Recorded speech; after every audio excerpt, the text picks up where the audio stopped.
Spooky morning, Mariners! Today is Tuesday, October 31st, and it's a waning gibbous. And an A-Day. It is also an A-Day. And a 91% full moon. And cloudy, with a 100% chance of rain for the next 4 months. Before we get into celebrating the spooky season, we got a few announcements for the upcoming weeks. This Thursday night is the second annual Hispanic Heritage Night with food, music, and dancing. Come swing by the school at 5:30 on November 2nd to get involved. Next weekend is the opening of the Drama Department show, A Midwinter's Night Dream. And the Tutoring Center is back open Monday through Thursday from 3:30 to 4:30 in the library.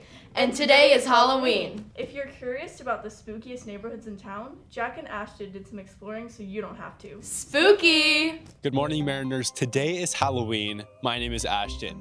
And today, we're gonna see how spooky Bellingham really is. I'm excited. Let's go.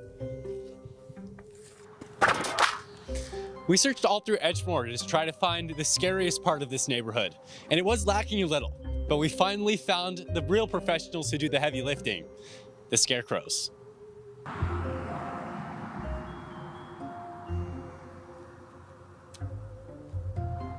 Oh! We're starting to come across some more spooky decorations, and it's getting a little bit more scary. This is not a candy corn. This is a real decoration.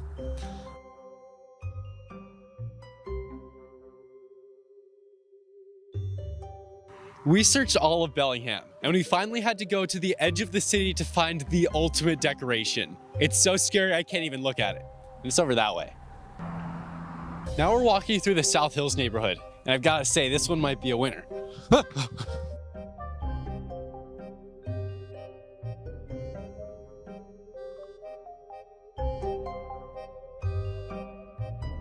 Which neighborhood in the Seahome community had the best Halloween decorations? I'm going to give the #1 spot and the best effort to South Hill. This was some really spooky stuff. But overall, I give Bellingham a 0 out of 10 because I'm not scared of anything.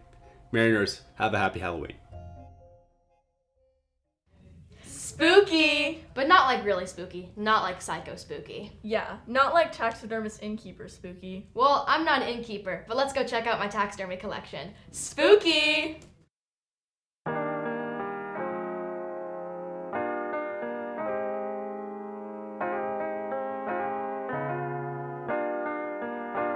Finger of fate.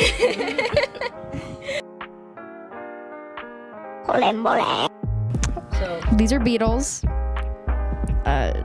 This one is a dung beetle. It's a female dung beetle, and you can tell. Here, I'm gonna pick her up. She's wet. You can tell that she's a female dung beetle because of her big horn, so she can grab her baby's food and stuff. There you go. Your baby's food is elephant poop. Yay! And that's why they're called dung beetles, because no, she smells very gross. These guys are a little riper. But yeah, she's nice, she's cute, and I like her. She's purple. Well, what did you do to her? Why is she wet? She's wet because I boiled her. Second taxidermy here.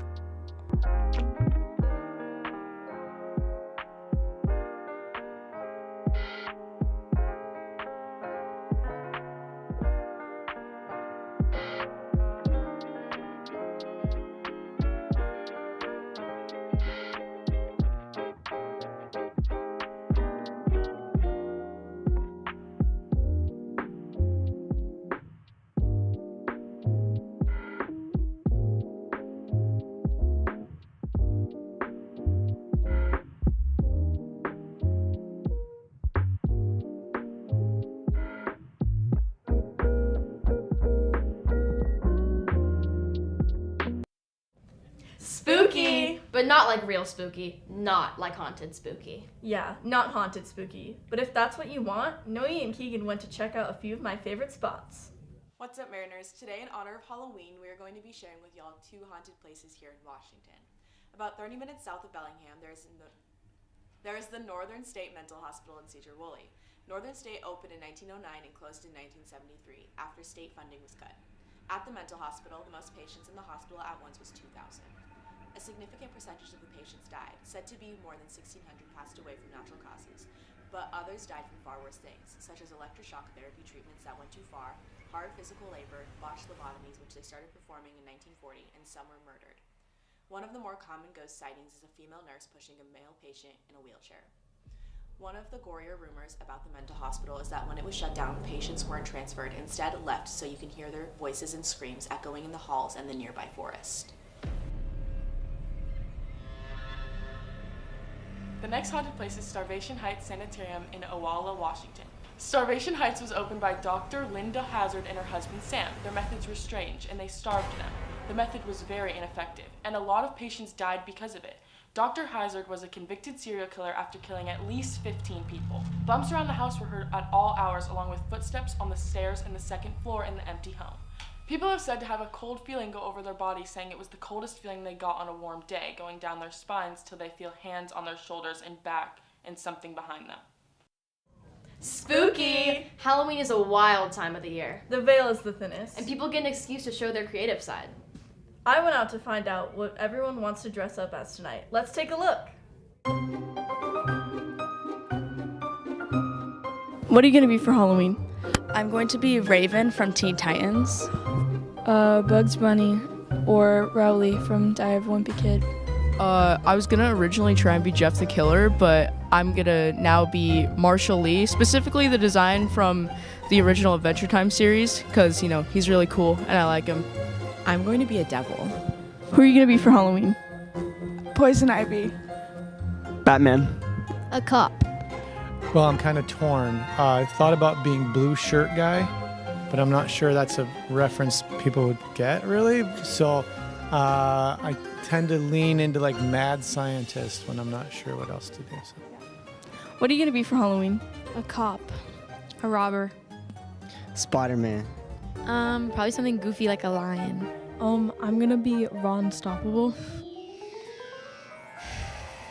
Probably like the Cardi clown did. I'm gonna be a police officer. I'm gonna be a criminal. What are you going to be for Halloween? I'm gonna be a FedEx delivery guy. I'm gonna be a firefighter. I'm so glad you asked.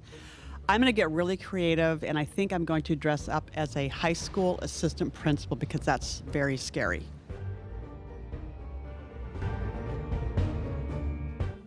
That's all the time we have for today. Spooky Halloween, Mariners!